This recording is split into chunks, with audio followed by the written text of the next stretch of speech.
Hello everyone and welcome to another endgame episode with Coach B and masteryourchess.com.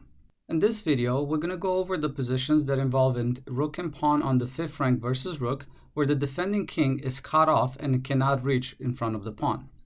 And the rule is this: a pawn on the 5th rank or beyond wins if the defending king is cut off by one file on the long side of the board.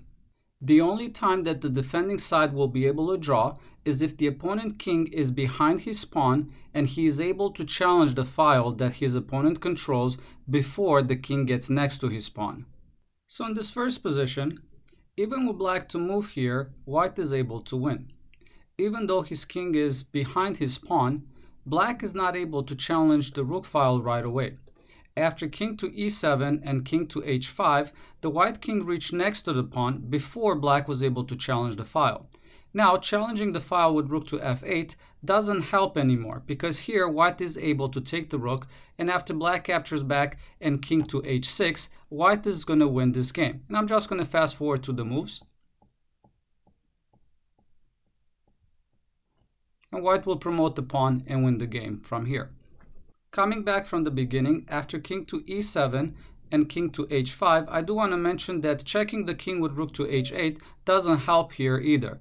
After king to g6, rook to g8 check, king to h6, still guarding the pawn, rook to h8 check, king to g7, the rook will have to retreat, pawn to g6, rook to g1, king to h7, rook to h1 check, king to g8, and rook to g1. After pawn to g7, white has reached the known Lucena position, and he's going to be able to win this game. Now I'm just going to fast forward to a possible continuation from this position.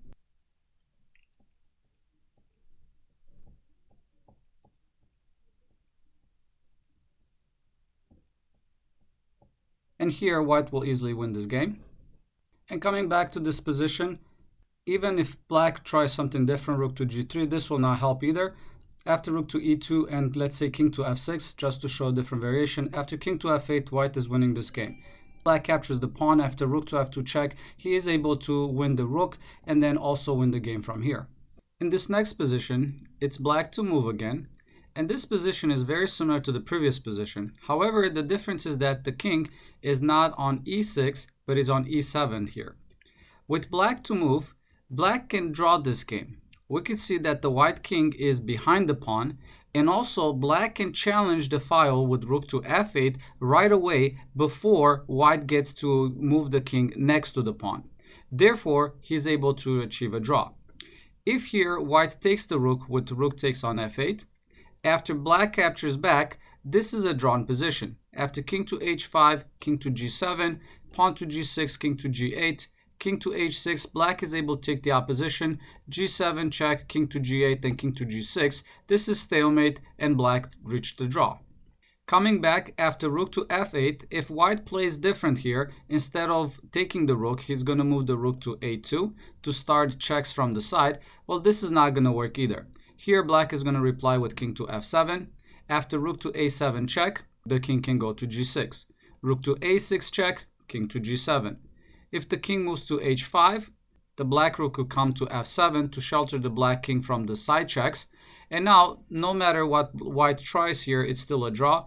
We could take a look at two possibilities with rook to a8 and rook to g6.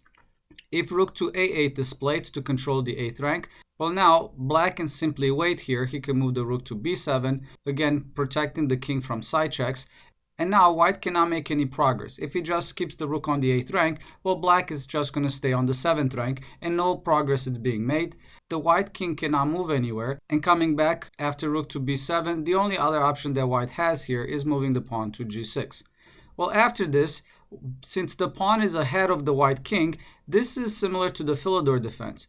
Black can simply retreat the rook to b1 and start a series of checks as the white king has no more shelter. Checks from the rook on a7 doesn't help anymore. After king to g8, if the white rook checks again on a8, king to g7, rook to a7 check, king to g8. So white will try something different, let's say king to h6, but now a series of checks will come with rook to h1, and white will not be able to get out of those checks. Therefore, black is going to be able to achieve an easy draw. And coming back after rook to f7, we looked at the rook moving to a8, keeping control of the 8th rank. I do want to mention that no better is rook to g6 check here. After king to h8, king to h6, white has to be careful because rook to h7 is checkmate, and white cannot make any progress. So the king cannot move forward. White will have to simply retreat the rook, repeating the position and reaching a draw. And in this last position, this is another drawn position, and the reason why this is a draw is that the black king is cut off on the short side of the board instead of on the long side of the board. So here, with black to move after rook to h8, black has the setup of the long distance checks defense, and white cannot make any progress. The only options that he's got here is moving the king to e5, pushing the pawn to d6, or maybe moving the rook to f1, trying to shelter the side checks. Let's take a look at all of those options. If the king moves to e5, again, black is simply going to start a series of checks. Rook to h5 check, king to e6, rook to h6 check, king to d7, rook to h7 check, king to c8, rook to h8 check. Again, white cannot get out of those checks, and black is able to draw. Coming back, we looked at king to e5. Let's take a look at pawn moving to d6. Well, here, again, black is going to start a series of checks. Rook to h4 check, king to e5, rook to h5 check, king to f6, rook to h6 check, king to e7. Black is going to check the king again. If white leaves the pawn, let's say he moves to f8, well, now the rook go to d7, attacking the pawn. If the white rook is going to defend it, after king to c6, the white king cannot come and support the pawn as the rook is attacking there. All he's got is a waiting move, and then black is simply going to capture the pawn, reaching a draw. And coming back from the beginning, the only other option that white has here is moving the rook on the other side to shelter the side checks from the black rook. So let's say here moving the rook to f1. Well, after this, the king will go to c7. As he's not cut off anymore, he's going to go in front of the pawn. King to e5, king to d7. The king has reached in front of the pawn. After rook to f7 check, the king could move to d8. Now there's only two tries that white has, either king to d6 or king to e6.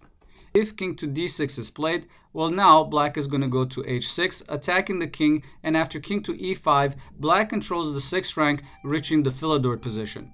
And coming back, we've looked at king to d6. If the king moves to e6 here, well, now black can go to h6 check.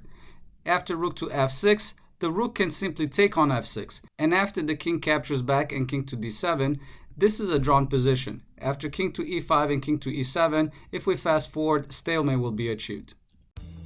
If you liked my video, please subscribe and don't forget to check out my new website, masteryourchess.com, where you can learn, practice, test, and master your chess knowledge.